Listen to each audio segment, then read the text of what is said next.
Hi guys, welcome to Code Bashers.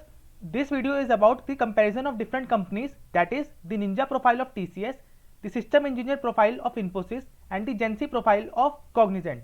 So in this video, I will be making a comparison of these companies based on these 9 points, that is the salary structure of the company, the bond period, the training period as a fresher, the enhanced salary you will get as a fresher, the projects you will be working in the company, which company gives more salary hikes as compared to others, but how is the state of job security in that company, and which company provides you good on-site chances.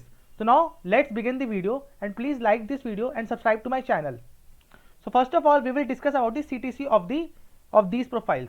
So the Ninja profile of TCS offers you a CTC of 3.36 lakhs per annum, whereas the System Engineer profile of Infosys offers you a CTC of 3.6 LPA, and the Gen Z profile of Cognizant offers you the CTC of 4.5 lakhs per annum.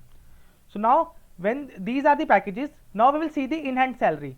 So the enhanced salary, if you choose TCS Ninja, will be around 24 to 25k per month. The enhanced salary of Infosys System Engineer is 25 to 26k per month, whereas the enhanced salary of Gen Z profile of Cognizant is approx 31 to 32k per month. Now let's look at the bond structure of these companies.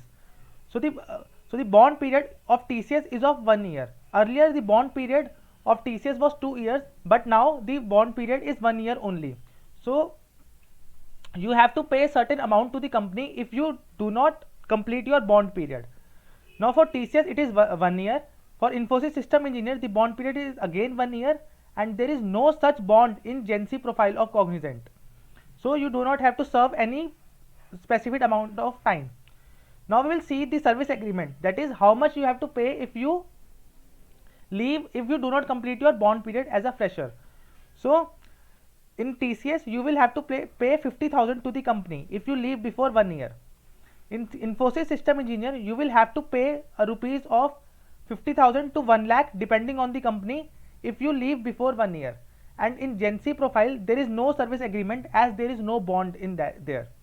So guys, if you are not comfortable with the bond, then you should choose Cognizant as your company. Now let's see other points of comparison. Now we will discuss about the projects that you will be working as a fresher in these companies. So first of all, TCS Ninja. The projects in TCS are more support projects and you will work very less in the development side. So if you join TCS Ninja, then there are high probability that you will get initial projects as the support projects. Now in Infosys System Engineer, if you join Infosys, the role of you will be to implement the SDLC life cycles, and you can be placed in development projects as well as the support projects. So chances of getting a development projects are little higher in Infosys than TCS. So if you are in Infosys, then the chances of getting it into a development side is really good as compared to TCS. Now we will look at the projects of Cognizant. The projects of Cognizant are same as TCS as well as the Infosys.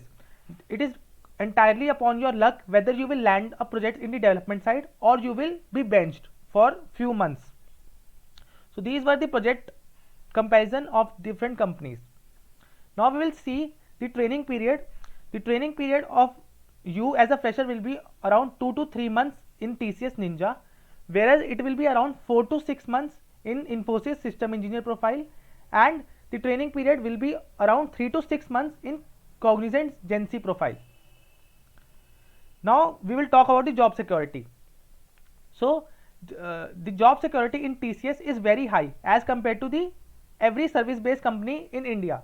So TCS rank amongst highest in terms of job security. So the job security is very high in TCS. And if we talk about Infosys, the job security is high, but it is less as comparative to TCS. But again, as a fresher, no company will lay you off early. So therefore the job security is same as in every company, but in Infosys there is a little slight lower than TCS.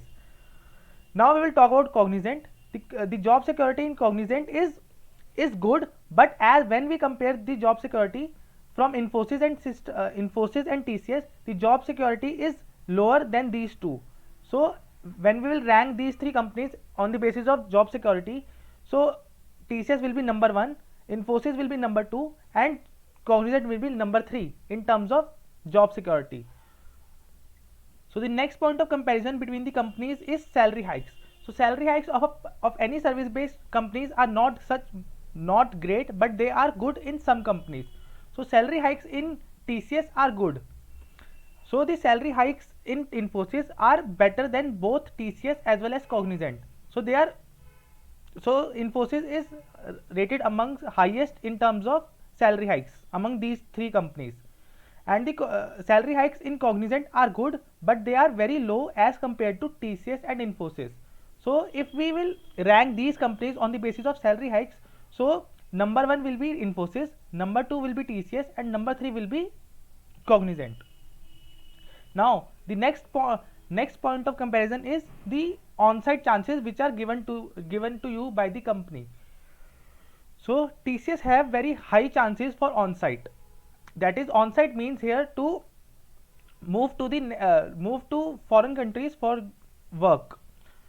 So TCS gives very high chances to the freshers for on-site with few years of experience, whereas Infosys give good amount of chances, but they are low as compared to TCS. Cognizant gives average amount of chances. So if we will rate these companies on the basis of on-site chances given to the freshers, TCS will be at number 1, second will be Infosys, and third will be the Cognizant. They all give good amount of chances for on-site, but amongst these three companies, TCS is highest and Cognizant is lowest. So this was the entire video of the comparison between these three companies on the basis of different points. I hope guys this video was informative for all of you. If you like this video, please subscribe to my channel. Thank you.